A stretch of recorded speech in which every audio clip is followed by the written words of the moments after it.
رسول اللہ کا اتنا قرب نصیب تھا کہ حضور اپنے مصلی پر ان کو کھڑا کرتے، ہجرت کی رات ساتھ لے جانا ہے تو ان کو لے جاتے، غار میں ان کو رکھتے ہیں، حضور ان کی مانڈی پر سر رکھ کر آرام کرتے۔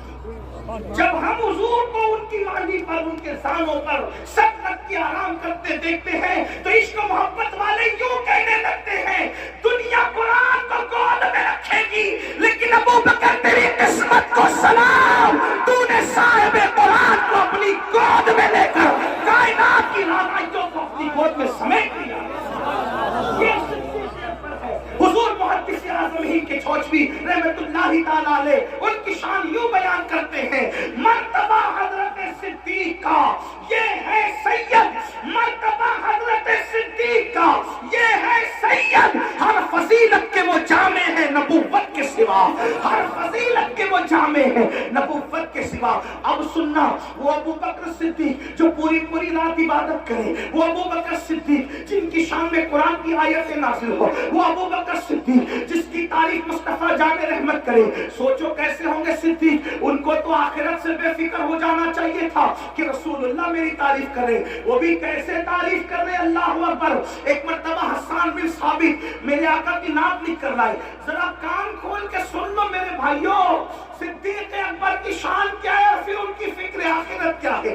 اللہ اکبر، حسان بن ثابت رسول اللہ کی شان میں نعت لکھ کے لاتے ہیں، کنز العمال میں روایت موجود ہے، میرے آقا نے روایت کیا حسان کا، حضور میں نعت لایا، فرمایا او حسان تم میری شان میں لکھ لکھ کر لاتے ہو، کبھی میرے ابو بکر کی شان میں بھی کچھ لکھا ہے، کبھی میرے ابو بکر کی شان میں بھی کچھ لکھا ہے، اس کی شان میں بھی لکھو جس کی منقبت نبی رحمت بھی ہوا ہے، جس کی منقبت سید الکونین لکھوائے، سید العالمین لکھوائے، پوری دنیا جس کی شان بیان کرے، وہ شان والا نبی حسان کو کہے کہ حسان میرے ابو بکر کی شان لکھ، وہ صدیق اکبر ہے، وہ صدیق اکبر ہے۔ لیکن اب سن لو، وہ میری قوم کے جوان جو جمعہ کی 2 رکعت کبھی بے وضو پڑھتے ہیں کبھی بے غسل پڑھتے ہیں، اس پہ ہنسنے کی بات نہیں، میں کوئی لطیفہ نہیں کہنا، توجہ کرنا، بے غسل اور بے وضو اس لیے کہہ رہا ہوں کیونکہ 35 سال کا ہو گیا ابھی تک غسل کرنا بھی نہیں سیکھا،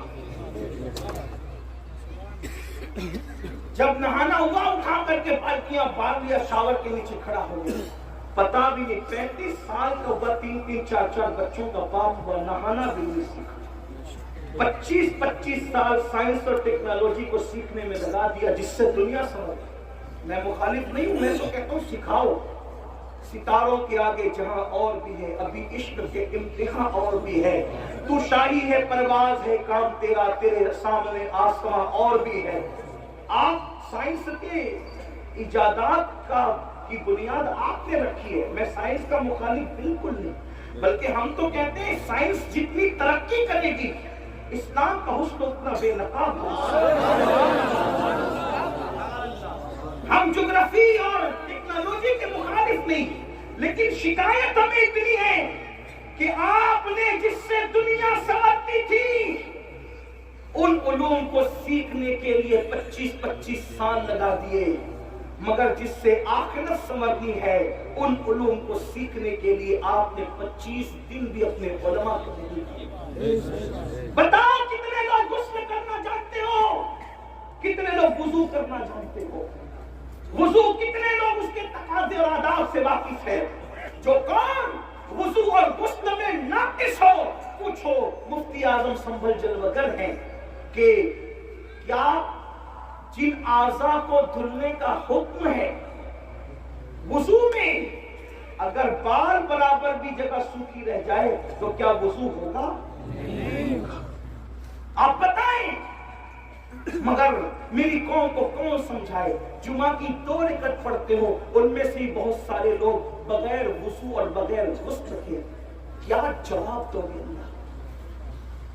یہ دنیا ہمیشہ کی نہیں ہے، بڑے بڑے بادشاہوں نے اس دنیا میں حکومت کی، آج ان کی قبروں کا نشان بھی نہیں ہے کیونکہ انہوں نے آخرت کی تیاری نہیں کی۔ کہاں ہے فرعون کی قبر؟ دولت پا کر وہ ایسے عیاش ہوا تھا جیسے آج کل کے مالدار عیاش ہو گئے. دولت پا کر وہ اللہ کو ایسے ہی بھول گیا تھا جیسے آج کل کے مالدار اللہ کو بھول گئے. بلکہ ایک بات کہوں گا, پتہ نہیں کہاں تک صحیح لکھی ہے سیرت نگاروں نے, فرعون دن بھر لوگوں کو بے وقوف بناتا تھا اور رات میں اللہ کی بارگاہ میں روتا تھا, کہتا ہے مولا خدا تو تو ہی ہے, میں لوگوں کو دھوکہ دیا.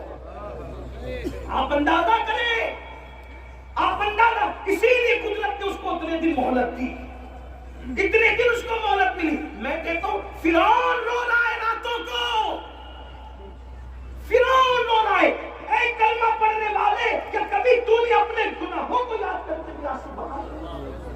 مجھے بتاؤ تو صحیح, کہاں ہو, کس دنیا میں ہو؟ یاد رکھنا یہ دنیا میں ہمیشہ نہیں رہو گے. کیا کرونا کی مہاماری اور کرونا کی قیامت صغریٰ میں تم نے بڑے بڑے طاقتور پہلوانوں کو, نوجوانوں کو موت کے گھاٹ اترتے نہیں دیکھا؟ اور تم نے نہیں سیکھا کہ دنیا میں کوئی اپنا نہیں ہے, یہ دنیا مکار ہے, مکار, یہ دنیا فریبی ہے, فریبی.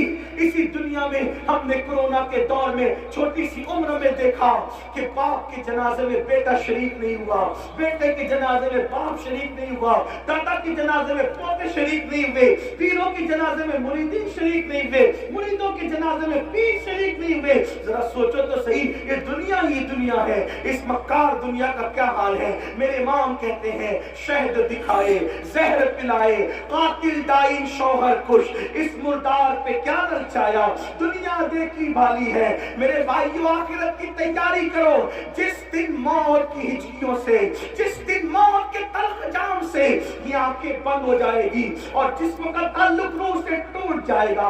میرے بھائی تیری فیکٹریاں, تیری کمپنیاں, تیرے اے ٹی ایم, تیرے پی ٹی ایم, تیرے بینک بیلنس, تیری زمین, تیری جائیداد, تیرے مکان, تیرے محلات, تیری بیویاں, تیرے بچے, کچھ تیرا نہیں ہوگا. یہ ایک جھوٹے خواب کی طرح دنیا ہے.